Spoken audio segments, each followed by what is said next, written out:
for this meeting already knows everything about the club, so I'll just skip these first slides. But if you want to know more, contact me afterward. Okay. Oh my gosh. Okay, so just to let you know, stay tuned. We are onboarding our new officers this week, so keep an eye out for more exciting events for the rest of the semester. We have a lot of cool things planned. And then with our themes, we have Fish Frenzy this month, but we also have a fish-related event in February that I will talk about in a few slides. But I also wanted to mention the University of Miami Sea Secrets lecture series. They have invited a lot of really cool speakers to talk about like innovations in like sea or just like general marine topics if you're interested in that realm. So links to the first lecture and then links to register for future lectures from them will be in the chat. That link to a Google document has all the links that I'll be talking about. Yeah, and then we'll have these other themes semester. So Reptile Roundup, Marshmallow Madness, and Bird Bash for April. And then a review about the point system. We have these 3 categories, and members need 3 GBM and 2 event points for active status. You can check your points through the link in the Google Doc and also on our Instagram. And yeah, the perks just include the merch end of year trip, which we have made an interest form if you're interested.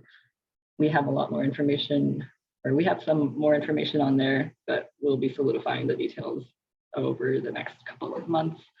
But please fill that interest form out if you're interested for now, so we can see what the interest is. And then also officer roles, active members will be prioritized for future officer roles. And it's an important thing to consider because spring is usually when people are thinking about the next semester.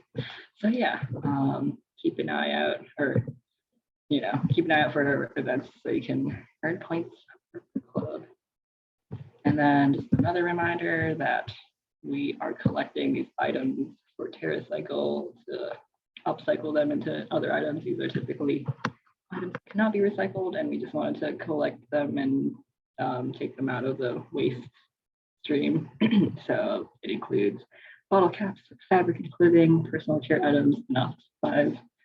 So yeah, just work on collecting those up, and then once we have our in-person GBMs, we'll have those boxes out, and you can earn points for putting stuff in them. So yeah, and then our upcoming events. So we have the electrofishing workshop at Lake Alice.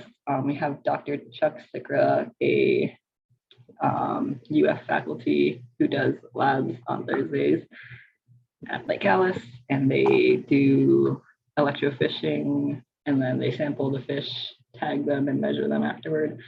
And then we'll just be able to see that and help with the fishing, and then just learn how it all works. And we're still waiting for a week to be confirmed, but it's likely to be February 3rd.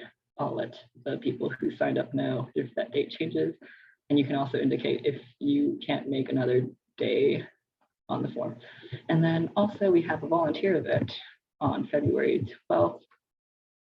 It's an annual event that the city of Gainesville holds. It's called the Great Invader Raider Rally, and it's just we meet up as a group at a certain site, and then we help pull out an invasive plant species from the area. So yeah, register by February 7th on the form in the document.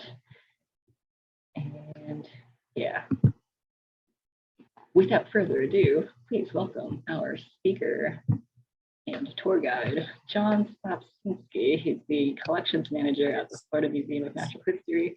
He will be talking about endangered invertebrates, and they'll be doing a virtual tour of the collection now. Yeah. Hi, I'm Caro, the outreach coordinator, and I'm doing a live from the invertebrate collection at Dickinson Hall. Hi all, my name is John Slapcinsky and I'm collections manager in invertebrates at Florida Museum of Natural History. And I want to give you a tour of the collection. We're walking through, seeing a bunch of different things. I want this to be super informal. So if you have questions, just ask. If you want to see something, ask. I've got some things that I want to say, and then we'll fill in the rest with whatever you guys want to do. So Florida Museum has one of the largest collections of invertebrates in the country. In fact, with mollusks, we're the second largest collection in the country, with several other groups like crustacea. We're very large, and we have a very nice worm collection and a nice soft coral collection. And these are really important tools for research. And they can be used for conservation research. They can be used for almost any type of research that you can think of, just systematics and taxonomy. Basically, your creativity is the only limiting factor in what you can get out of the information that's in a museum collection. So if you were to try to study a group and you needed to collect 30 species all around the world, that could cost you a lot of money. Whereas you can get all of that material in one place at a collection like ours. So we do a lot of biodiversity surveys where we go out to places and try to discover what's there. With invertebrates are basically 99% of all animals, and they're the most poorly known of all the animals. We know a fair amount about many vertebrate groups, and we know close to nothing about many invertebrate groups. I study mollusks, which are one of the better studied groups of invertebrates. So I'll show you some mollusk things. But let's take a look. Let's take a look around. Come with me. You flip the camera. Okay, there.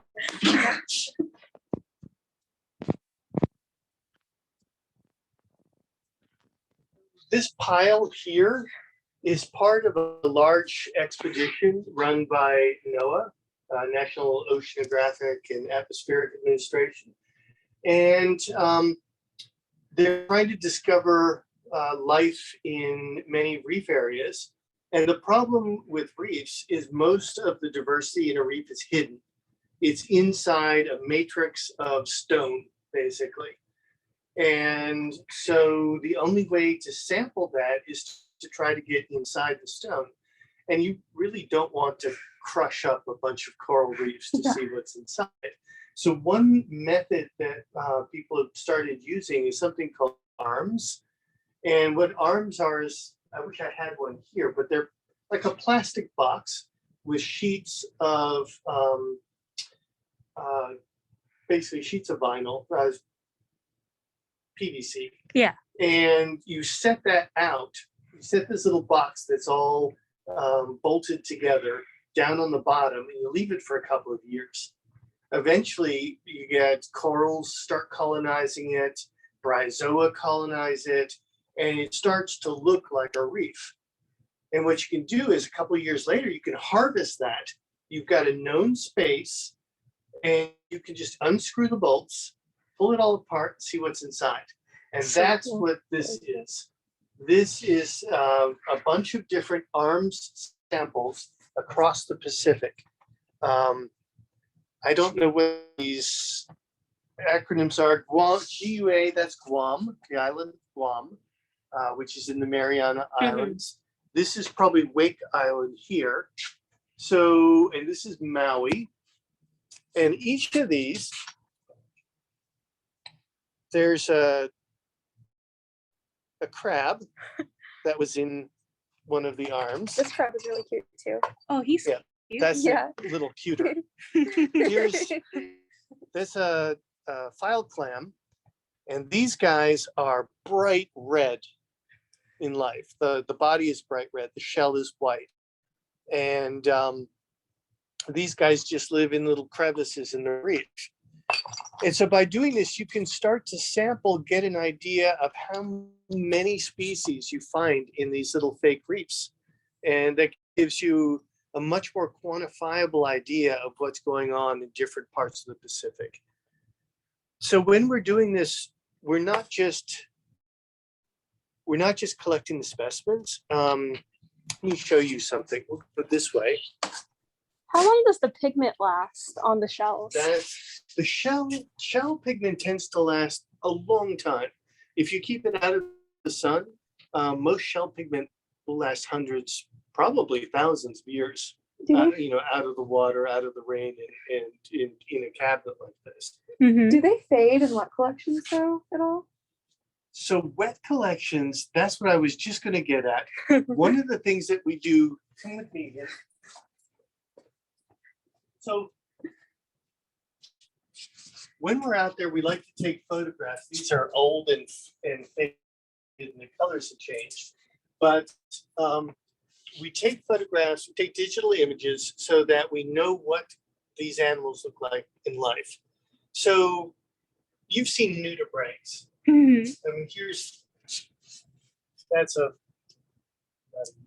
but anyway, you've seen nudibranchs, and they could be purple and pink and polka dotted. They've got rhinophores sticking out, big fluffy gills in the back.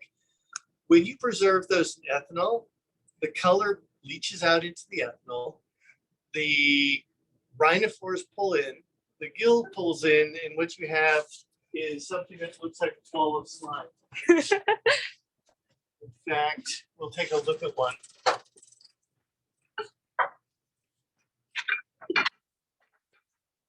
Our collections are stored on these compactor sets, and that gives us twice as much storage capability as we would have without it. We only need to keep one aisle, and everything else is compacted down. All right. So here's a really well-preserved sea slug that still has some color and still has, you can see the gill. Yeah. And you can see the holes where the rhinophores were. I need to change. No, you're good. I got it.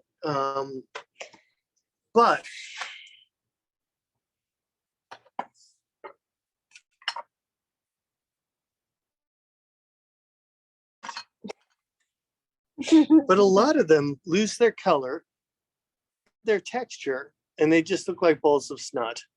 And for that reason, we go collecting, we do a couple of different things. We sample a little bit of tissue for DNA. We take a photograph, and then we'll run that tissue. Usually we'll use a CO1 sequence and get what's called a barcode. Yeah.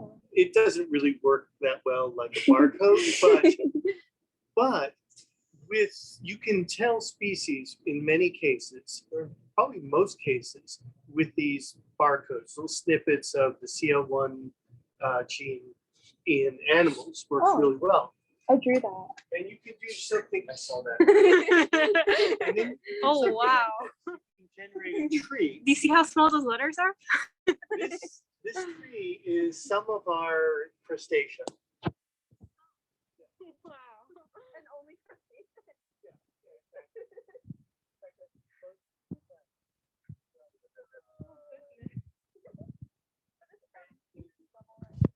Well, what's nice about this is you can look at this tree and you can say, I think this is this species, but then it comes out two different spots in your tree.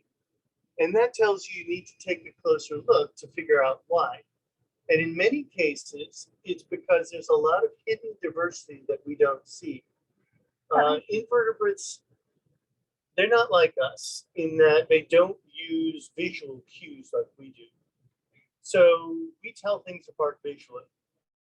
And if you're something like a starfish that doesn't have eyes, you're not telling things apart visually. Most invertebrates are using chemosensory clues. And for that reason, there's really no reason for them to diverge in how they look, because they may smell completely different, and that allows themselves to be able to tell, same species. Wow. And That's but that's so a big cool. disadvantage for us, because we might look at something and it looks exactly the same to us, but it's not even closely related. So So cool. that's a couple of reasons why we do this sort of thing. And let's take a look. So would these individuals have like a map genome that you're using to figure out their evolution? So at the early stage, we're just getting the CO1 sequence and getting some idea what's so that we can do it cheaply and quickly. Yeah. And then if something comes up as interesting, then we can do genomic work or just add lots more genes if we're doing Sanger sequencing. And that will tell us a little bit more about what's going on and test whether our theory that these are different based on the CO1 is right or not. So a lot of stuff that's hidden in the reef like that is not described yet. I'll show you some described things. You get a lot of things like urchins. Wow. Strawberry. Oh my gosh. Wow. So where are these from? These are from, this is from Luminel Reef in Guam. Wow. Can you get that label? Yeah. Wow. It's So beautiful. whenever things are collected for a museum, you gather data about where it was found, what it is as far as you can tell, when it was found, and that allows you to do some really cool things later on. So you can look at changes in distribution over time. You can look at changes in how often something is collected over time. And that can give you some good basic biological information. So anyway, this guy is normally kind of hidden away in the reef. This is a strawberry urchin. These spines are like felt. This Yeah, part is okay. like felt. The rest is kind of more bony. Wow. That's so cool. Oh my gosh. And Yeah. then feel down here. Wow.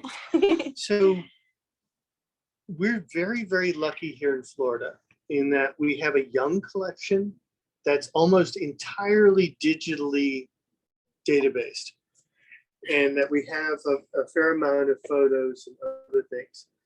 And that's really nice. When I started working at Field Museum in Chicago. And when I worked there, nothing was digitized. I mean, this was 20 years ago. Actually, it was longer. But anyway, it's was a long time ago.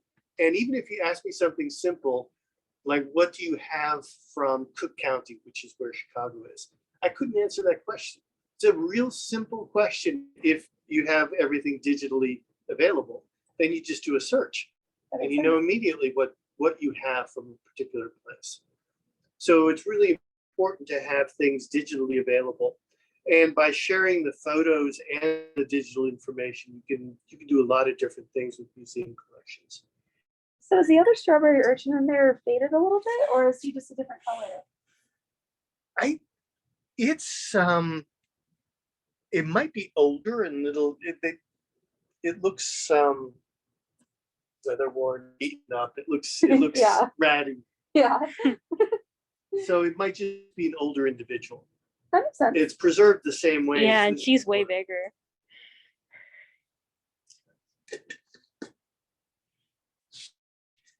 And to give you some idea, show you one quick thing over here. And does everyone know what collections are preserved in? So most of our collections are preserved in ethanol. So that's another nice thing about being a young collection. Most collections used to store everything in formalin.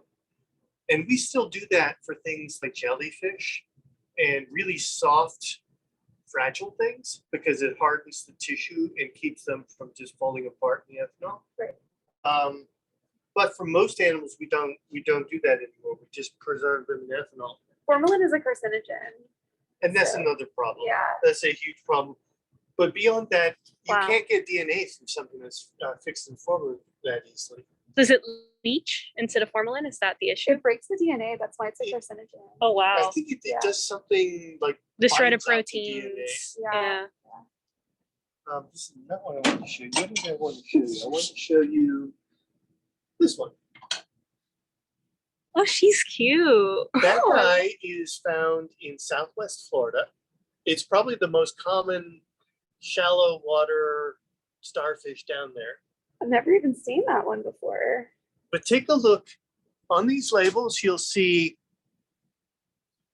the genus and species. So it's in the group Luidia. Species is Lawrencei. And then these are the folks that named the species, and this is the year they named it. Wow. Isn't that It cool? got named in In 2010. 2010. It's one of the most common things in that area, and it wasn't. And it took that 2010. long. So that gives you some sense for how poorly known many, even large invertebrates are. Why don't you show that really soft, deep water? Yeah, this is my favorite, like, what collection I found so far? This is Lauren, by the way. Yeah, I She work works in here. collections. Yeah. Yes. I love him so much. He's just like What is it? some kind So that's a sea urchin, and it's unusual in that it's soft. So most sea urchins are kind of hard with spines and, that watch out that you don't step on. Yeah. it. These guys are much softer body. Deeper water, it's harder to get calcium to build hard shells or tests in this case. I guess I don't even need to as much, right? Yeah, that's true. I just love him. Like, I don't know much about him. I was just walking here one day and he's just right there. And I just love him. That's all sorts of really cool stuff. And then what species is that? This is a Asthenosoma marsrubi. Awesome. All right. The label. Yeah. This is so cool. So remember I said I used to work in a film museum in Chicago, and there's some really cool advantages to working here in Florida. So Florida makes it, well, let me do that next, but Florida is so much closer to where a lot of these marine animals live than Chicago. So if a beach cleanup crew finds something cool on the beach and they call, if I were in Chicago, there's no way I could go pick it up. And so I brag to my colleagues who still work in Chicago when stuff like this happens. So beach cleanup crew in, I think, New Smyrna. Let me look at the label. That's a big Yeah. tub. New Smyrna found something really cool washed up on the beach. Oh my gosh, I'm scared. So this is a rhomboid squid. Oh These my are fairly goodness. common midwater animals. Oh. So these guys are swimming around not far off of New Smyrna Beach. And they've got these long arms that are used to grab their prey. They've got really nice beaks, almost like Yeah. parrot beaks, to rip up the prey into small pieces. And then there's a radula that chews it up even further back where we can't see it. So this animal washed ashore in New Smyrna. The beach cleanup crew called me, and I went and got it. All I had to do was get a pickup truck and a bucket of ice, and I picked this up. And there aren't that many specimens of these in collections, because most of the time, in order to capture midwater animals, you have to drag a net behind a boat. And with many things like squids and other softer bodied animals, they get really torn up by the nets. and they could just get completely obliterated. We're lucky here in Florida because of our summertime weather. We have upwelling events that gently wash these sorts of animals inshore. And cephalopods, even though they're large, they're relatively fast-lived, short-lived, animals. They reproduce only once, and then after that, they kind of slowly die. And it's during that state that they get washed ashore, often in really nice condition like this. And part of the reason for the upwelling events is the peninsula itself makes its own weather. So the air over the land heats up very fast relative to the water. And so you get basically uprising air in the center of the peninsula that's pulling air in from each of the coasts. And that gives us our wonderful thunderstorms. But it also gives us this upwelling event because it's moving the water near shore from deeper water up to the surface. And that's how some of these midwater animals get washed ashore. That's really cool. Yeah, we've got the giant squid. Oh my gosh. Yeah, and that one, unfortunately, it's too big to be stored here. Yeah. I've got it off site. It's 26 feet long. Oh, I didn't know about an offsite. Yeah, well, it's a tank that we borrow from fishes in one of their collections. Oh, okay. You'll get to see it someday, I think. I really want to. But these fishermen were off of Palm Beach, and they saw what they thought was a bunch of vegetation floating on top, and they went to fish underneath it because the shade provides cover for the fish. And instead, it was this giant squid that was still barely alive. And I didn't even know giant squid lived around here. Yeah.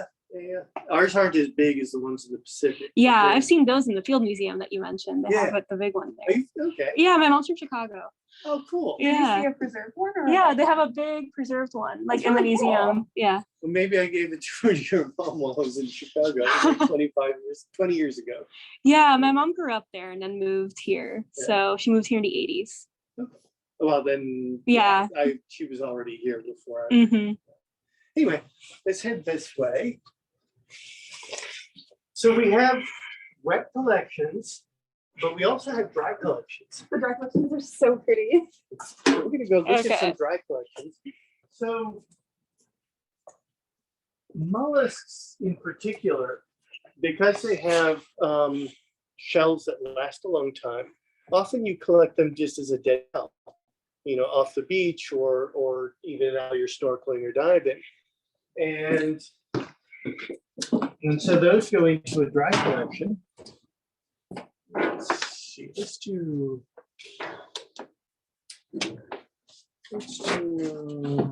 Miles is a nice one. Wow. And again, this has the same information that we have on the other specimens, where it was found, when it was found, and what we think it is. So these cones are a really interesting group of snails. And these guys are predators. Most snails have rows and rows and rows of teeth. These guys have simplified that, and their radula, their teeth, are just this row of hollow harpoons. And they have neurotoxins in them called conotoxins. And these are just short peptides that interfere either with the release of neurotransmitter or with the uptake of neurotransmitter. In one case, you don't release neurotransmitter, you just kind of go limp. And if you don't take it back up, you can go into rigor. And either of those disables your prey. So this one is a worm eater, but Geographicus, this one here. And these are I'll ones bring you it can't pick up live, right? Like if you see a live one on the beach, you're not supposed to touch it, right? Well, I wouldn't. I've seen these before. Yeah, I would not pick up a live. geographic cone. So these guys, you can see the opening to the shell is wider than that last one I showed you. Mhm. And that's because it's eating fish. And so it has to bring that fish body into the shell to digest it. Wow. In fact, it often digests it outside of the body, distended with the fish in it, Oh, that's crazy. and then pulls in when it can. But because this is hunting vertebrates like fish, these are also pretty toxic to people, and in rare cases can kill. So yeah, I remember Hawaii 5-0 in the 70s where the killer had one of these and put it on the tray and sent it off to the poor victim. But in this case, in most cases, it's not going to cause that sort of problem. It's just often people are far away from medical attention, and if they get stung a few times, they can have problems. One really cool thing about conotoxins is they're being used for pain relief in people. So there are a number of conotoxins that are now medicinally available because when morphine doesn't even work, these conotoxins can relieve pain. Really? So there's a lot of research right now in researching the toxins. And it's not just one toxin. These conotoxins are usually a cocktail of a bunch of different conotoxins. Some of them act quick, but don't last long. And if you need to sit there and digest a fish for a long time, that's not a good thing. Others will last a long time, but may take a little while to take effect. And so by changing the cocktail, different species of cones have specialized their conotoxins to whatever prey that they're eating. So they can be very specialized in their prey. It's really cool. Yeah. So do museum collections have any place in helping with those studies about like conotoxins and stuff like that, or is that more is that kind of out of our range? We help and we interact with groups that are studying the chemistry of it. It's really cool. I didn't know that. And because we know the taxonomy. And so by combining the, what it is with the poisons or the chemicals that it has, you can really get a lot of information. That makes a lot of sense. I had no idea that we were involved in stuff like that. So it's really cool. Yeah. The museum, Gustav's boss was working with somebody who did conotoxin work. Wow. Yeah, so anyway. Gustav is our I'm sorry. Yeah, Gustav is he's a curator in this collection, and he currently is in Oman doing research, collecting invertebrates for his research projects. So this is a big snail that's found here in Florida. You guys want reference? Look at that. Yes. Oh my God. Whoa. another reference. Yeah. I can put my hand completely inside of it. So are these like these ridges? Are these like where the teeth would be?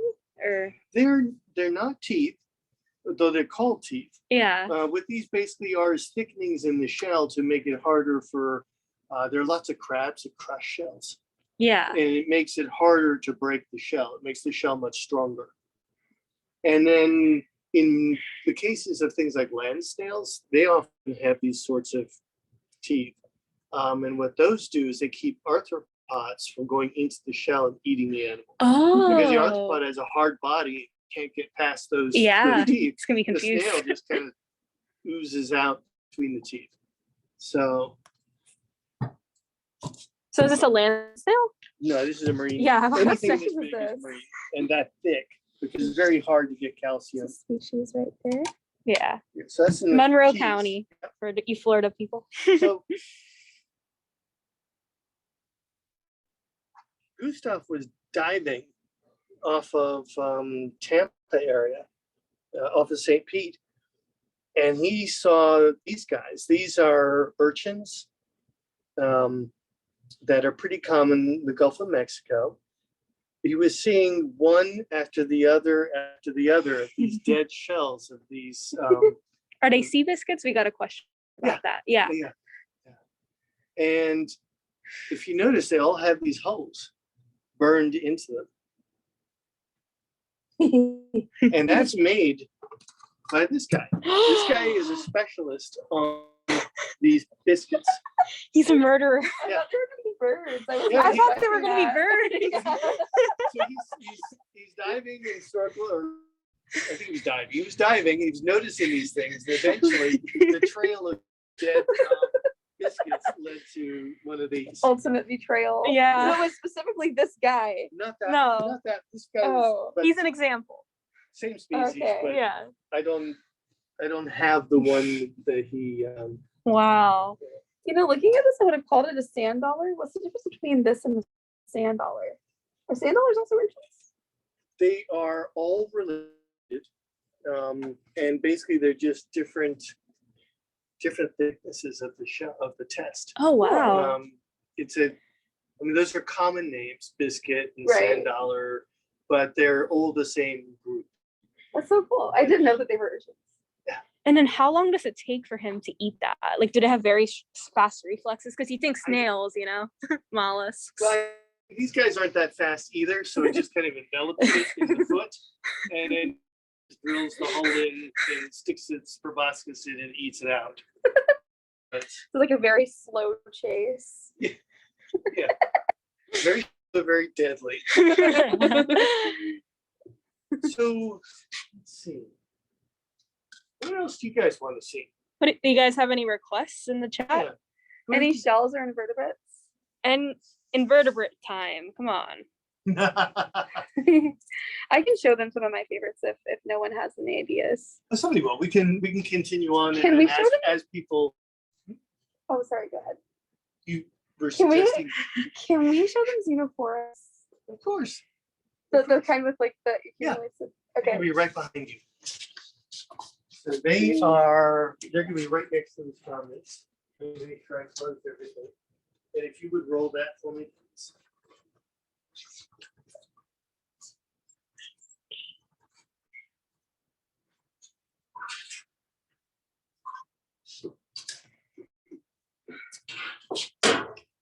Oh, Michelle sent us a request after this.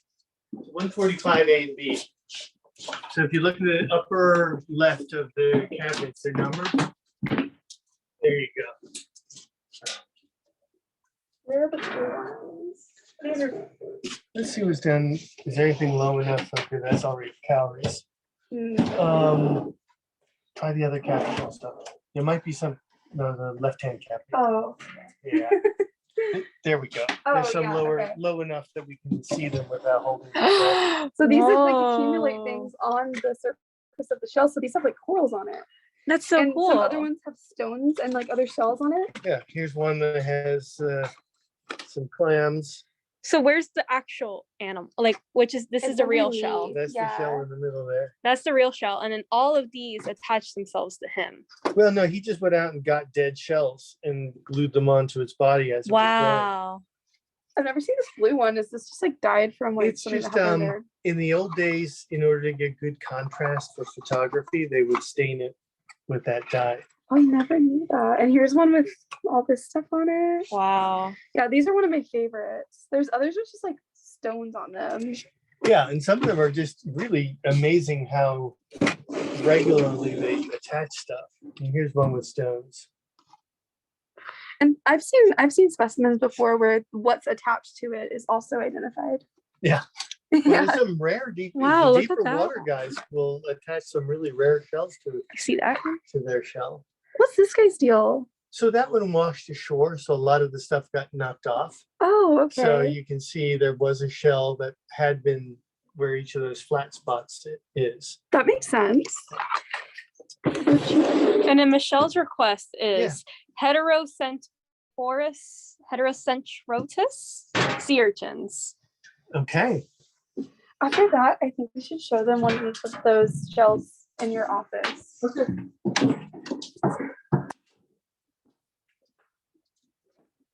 And then we're getting on the 45-minute mark. We can go over if you. We could go over, yeah.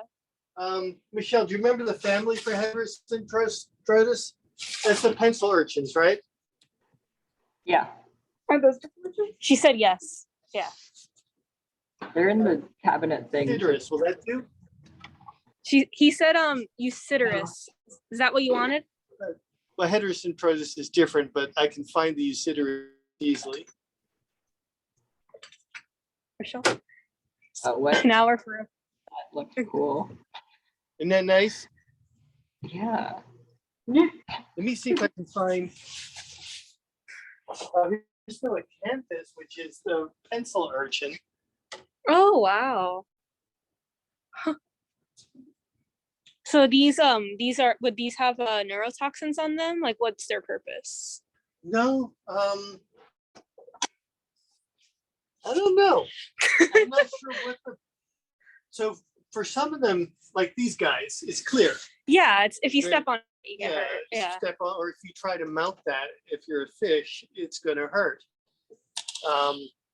Pencil urchins, I don't know why you do that. But there's some other cool things. Where is?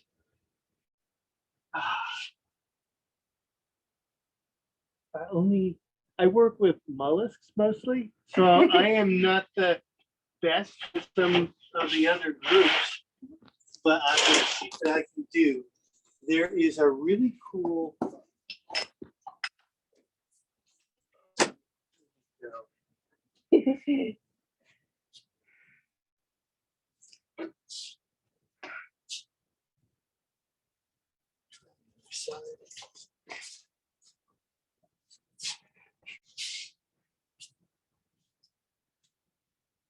While he's looking, this is a really lovely sea star.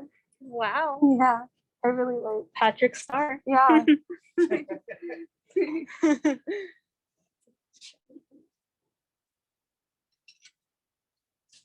This is another cool sea star. Oh, he's nice. Yeah. Remember the other day I showed you one where the spines were just plates? I think so. Got stuff in front of it.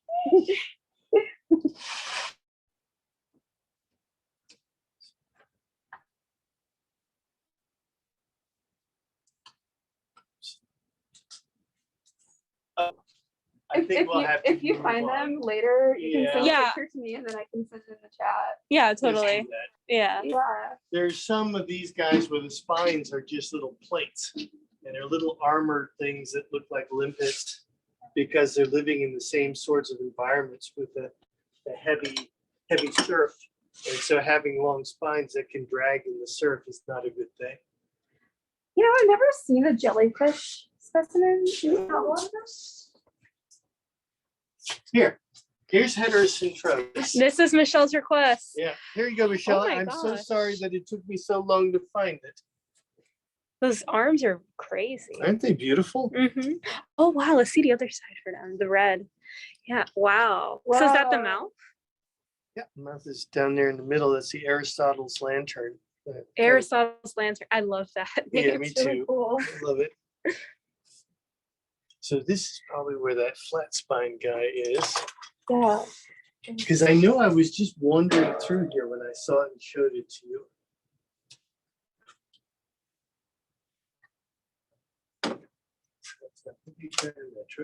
I don't remember where it was either. There it is. Let's find a prettier one. Yeah. Oh wow. So these guys live in That the surf. purple This is the color. one that lives in the surf zone. And it's adapted these short spines so that it doesn't get dragged off the rock. It's so cool. Here's I love that's a the pretty one. purple. Yeah, Yeah, that's the purple's beautiful. a nice color. Yeah, and it's preserved surprisingly well. Yeah, it is. I love that. And then which area of the world they live in? Do they live These guys are, this is Indonesia. in Indonesia? Yeah. So that part of the world is one of the most diverse areas for marine organisms, kind of the coral triangle. Cor- makes that's sense. cool. So would like Florida be included in the coral triangle? Because we have a Oh, no, no. No, We have the worst reefs compared to them. I wouldn't say it like that. Stuff says it like that, but because he's lived in the Pacific. But yeah, but there's a lot more diversity. It's a much older ocean. The Yeah. Atlantic is relatively young. So let's see. Let's take a look. Oh, well, let's do the conservation stuff. Yeah.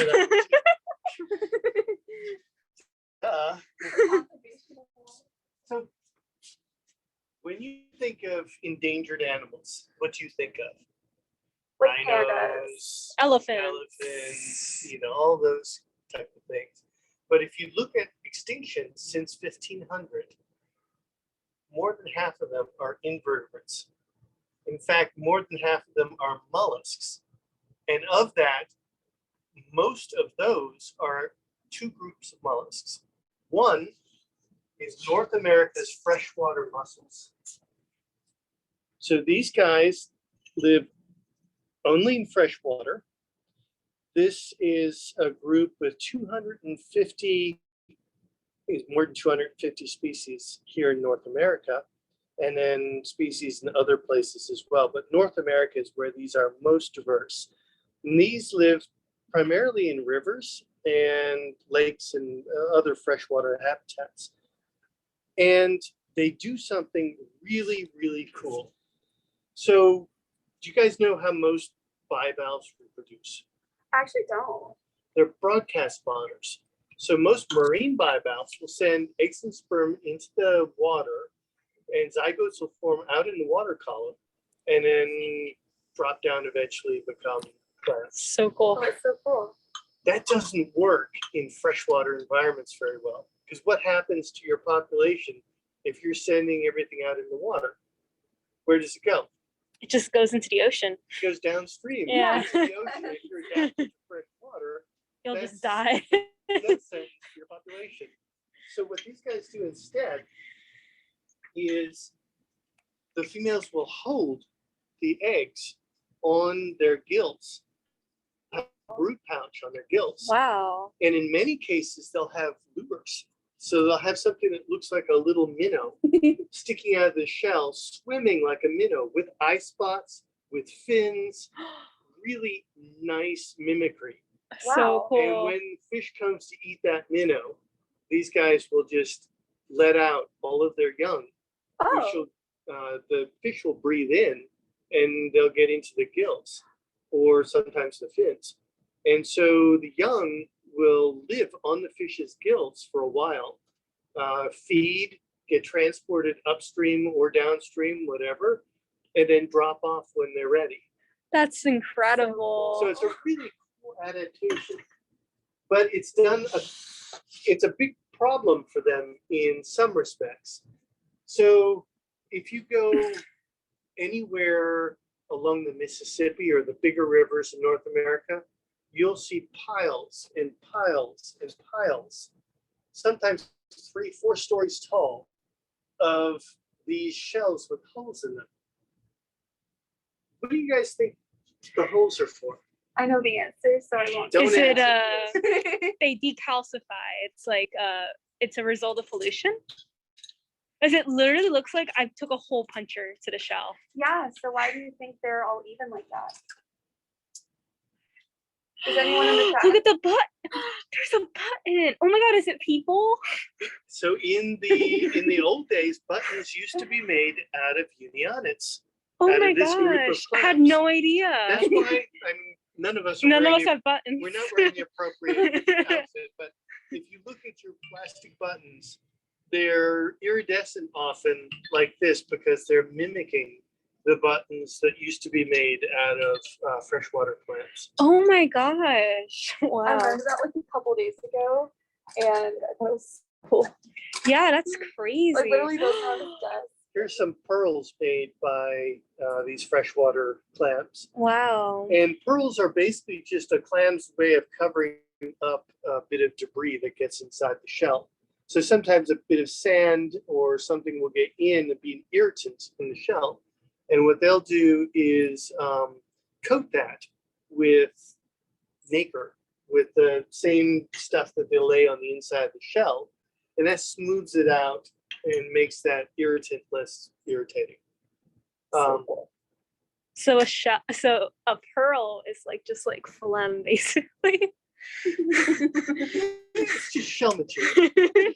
And there's a marine clam that also makes iridescent pearls. That's the one you normally get cultured pearls from. Yeah. And those are raised. But anyway, getting back to the conservation aspect of this, in many cases they were overfished, but the biggest problem of all for freshwater clams is dams. Almost all of our rivers have been dammed. And what happens when you dam the water, these guys live kind of in gravel in the bottom, usually where there's lots of current bringing them lots of food. If you dam it, there's no current. Everything gets really silty and muddy, really deep and very anoxic on the bottom, which completely devastates any populations that are on the upstream side of the dam because it's too deep, anoxic, and muddy. And on the downstream side, that area gets scoured.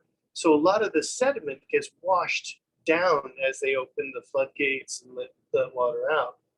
In both cases, it destroys the habitat for these animals. And so if you look at many rivers, there's almost no area that's not impounded. And all that impounded area is extinct habitat for these guys. So that's the reason these guys are on the have had problems with extinction and endangerment. Now the other group of mullets that has been really badly hit are land snails, especially from the Pacific Islands. So this tray here, everything in this tray is extinct. Oh my gosh. Wow. 92% of everything in this family. So this family was endemic to the Hawaiian Islands. Wow. So these guys aren't as extinct, but These are super duper. those are like, it's really bad for those. Yeah. And when were most of these collected? If you guys want a close up. This guy went extinct last year. Wow. Wow. Okay, so this specific species went extinct last year. So I do a lot of work in Hawaii, where we're trying to sample populations of land snails in Hawaii because they've been so devastated. And we're trying to find populations so they can be conserved. So we put a lot of these animals into the breeding programs that the state of Hawaii runs and the federal government runs. And the last animal of this species was in one of those breeding programs that didn't have a name. It's called George. George, Oh. it's the same. Yeah. It's The the same name as turtle. the turtle. Yeah. Yeah, for the same reason. Yeah. This is just an interesting side note. These were collected in the 1880s. Do you see that? Oh wow. It's a super old specimen. It's the oldest one I've seen here so far. We'll take a glance through this. I'm going to get one specimen out of the cabinet. Awesome. So here are some of the larger ones right here. Yeah, this is crazy. Yeah, I've never seen a specimen here that I've known was extinct yet. So this is really crazy. And then this, like, think about all the diversity here. Yeah, I mean, that's why collections are so great.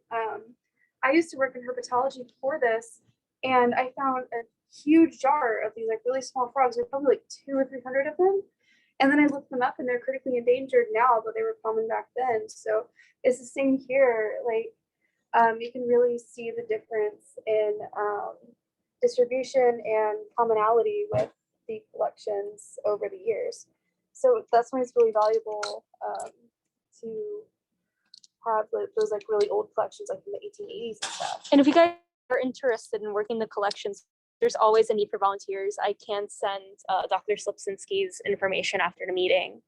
Yeah, we really need help over here. So, Yeah. Yeah. This one's beautiful. It's like pearly at the top. Yeah. Am I a good vlogger? Let's see, what can we do? Okay, Oh, he's back. there You're good. So this is the reason for the extinction of many of these.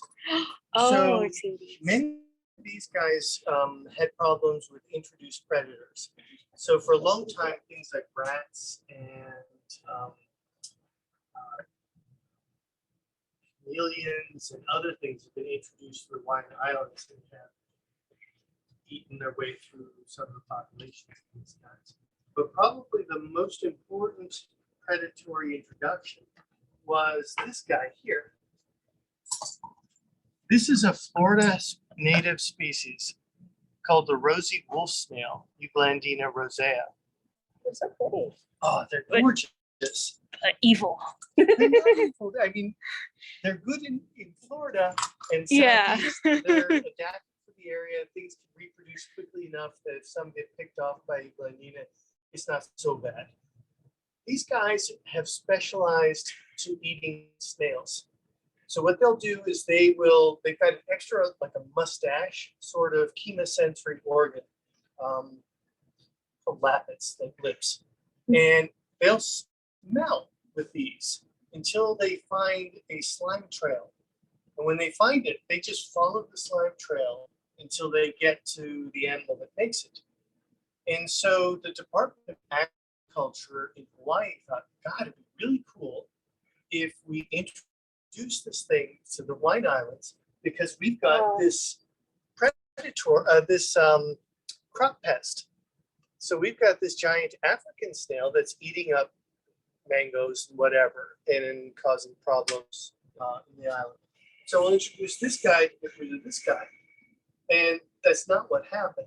And this is way too big. I mean, Yeah. this can attack this and they just What were crawl they off. even thinking was gonna happen? They didn't do very many studies. Yeah. It was really a disaster. And this kind of biocontrol has really been terrible for mollusks. And so rather than eating this thing, they ate the native species. Yeah, I'm And from in South fact- Florida, and we have an issue with those in Miami. Yeah, this Yeah. one was introduced for a short while, and I think they've gotten it They've gotten it under second control. time. Yeah. But when I was a kid, they would literally come door to door and ask, "Do you have those?" Yeah. Is Do it? you know what happened with these? There was a cult that had these, and we're using them in rituals where they would drink the slime from these things. And there's another introduction in South Florida that's a problem, and that is the rat lungworm. Mm-hmm. And somebody was infected probably with rat lungworm, probably from drinking the slime of these guys, Oh my god. which might actually have been how the rat lungworm got to Florida.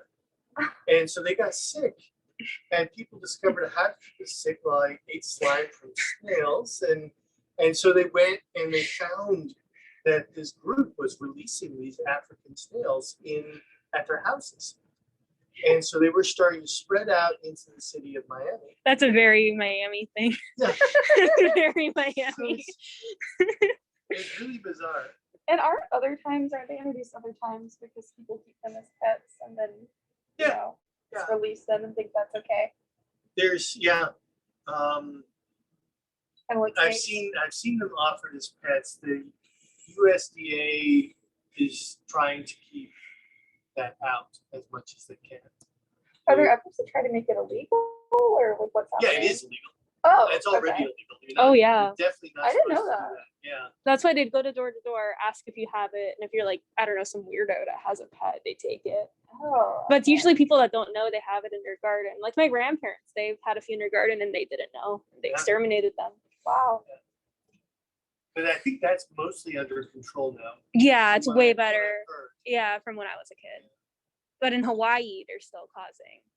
In Hawaii, these things will never be eradicated. They're doing very well. Yeah. And they're in native areas and non-native areas. So there's really no way to get rid of them. Yeah. But these guys aren't nearly the problem that this guy is.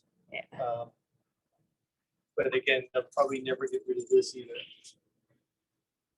Anyway, On that note. on a happy note. So anybody else want to see anything else, or do you want to? Oh, we have a question. How long did it take for the native species in Hawaii to go extinct? The predatory snails were introduced in the 50s. And already by the 70s, lots of species were very difficult to find. Wow. And every time I go, I notice that the populations of native species aren't as healthy as they were the last time I was there a year before. So every year you can see a noticeable diminishment in the native snails. That's so sad. Is it Yeah. only land snails, or is it like is it mainly land It's snails? supposed to be land snails for this particular problem, and that's what my expertise is. So that's what I'm looking at. What's really important, I'm trying to find these remaining populations so they can be bred in facilities and maybe re-released. I mean, they're being re-released into enclosures or exclosures in native areas. So I'll take a native area, wall it off, clear everything out of it, and then reintroduce endangered species to the area. Oh, Wow. okay. And these have barriers like copper and salt and other things to try to keep the wolf snails from getting inside. Does anyone else have any other questions?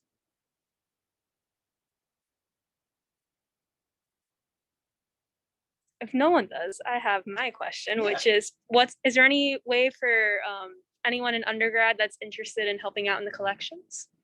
Absolutely. So we love to have undergraduate help. Usually we start folks off as volunteers, and as money is available, we'd love to hire good volunteers.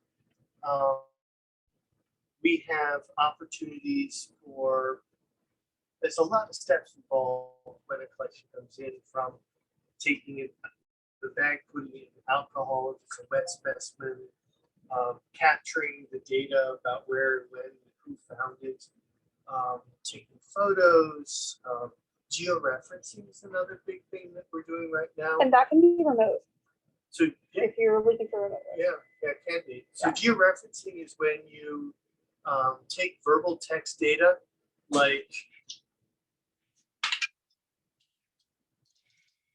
1 mile north of this intersection on this island, and you take that textual data and you turn it into a latitude and longitude, two numbers that describe where on the planet it is using a grid system.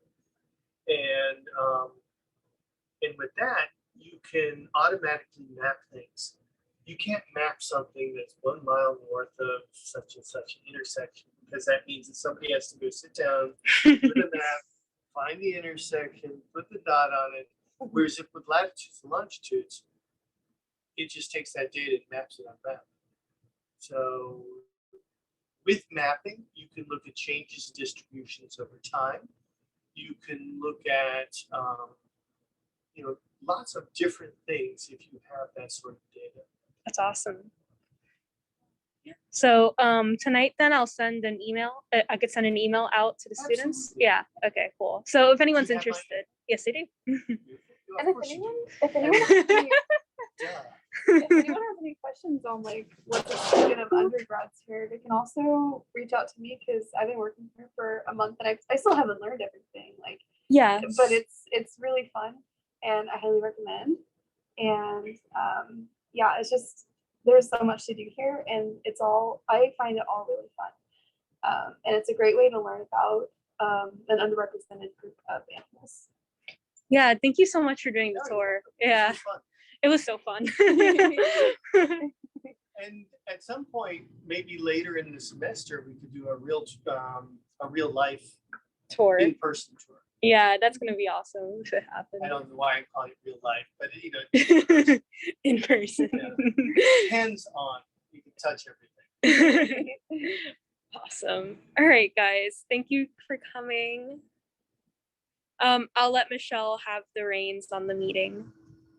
All right. Oops. Bye. Bye, guys. Lauren's my tech support. Thank you. Yeah.